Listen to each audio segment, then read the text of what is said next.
Ito na naman po ako si Yuki. Magandang araw at magandang pagbati sa inyong lahat.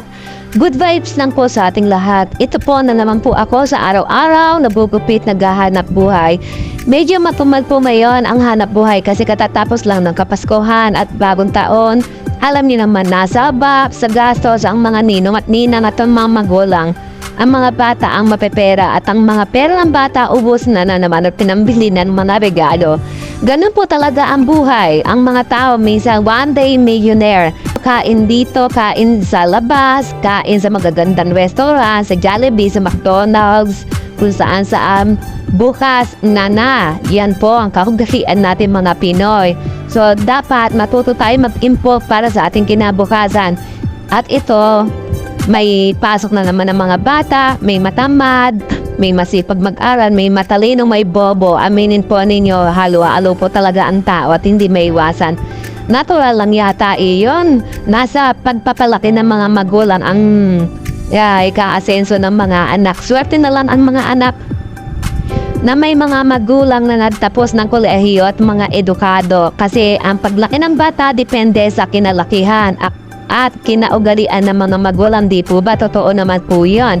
Kapag ang bata, edukado ang magulang, parang edukado na rin ang anak kasi na-acquire niya yung kaugalian ng mga magulang niya at saka yung mga sa paligid niya. Pero kapag ang magulang, ganon, walang mga pinag-aralan, hindi ko naman po nilalahat, ma-acquire ng bata po yun. Depende na lang po. May mga magulang na wala namang pinag-aralan pero instinct nila na talagang edukado ang tingin nila sa sarili nila at magandang kinaugalian nila para maipasa sa kanilang mga anak. Kaya kayo mga magulang, subaybayan ninyo yung mga anak ninyo. Ni may natapos, ni wala. Basta't gandahan lang ninyo ang pagpapalaki sa inyong mga anak. At baguhin ninyo ang inyong mga masasamang ugali kung may masama kayo ugali. Totoo naman po yun.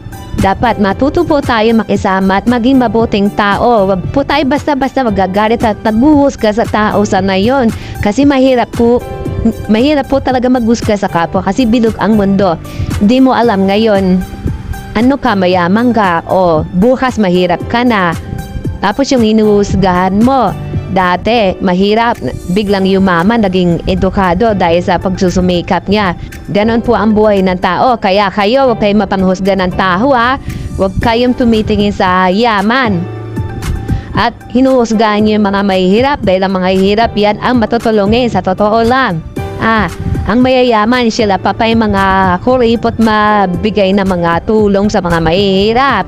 Ganon ang buhay. Ngayon may natutunan na naman kayo sa buhay-buhay. Pero alam po din ninyo iyon, yung buhay natin. Masyadong masilimuot. Kaya kayo magsikap kayo sa inyong mga pag-aaral, mga magulang. Kayo naman magulang, ipos niyo yung mga anak ninyo. Ganon.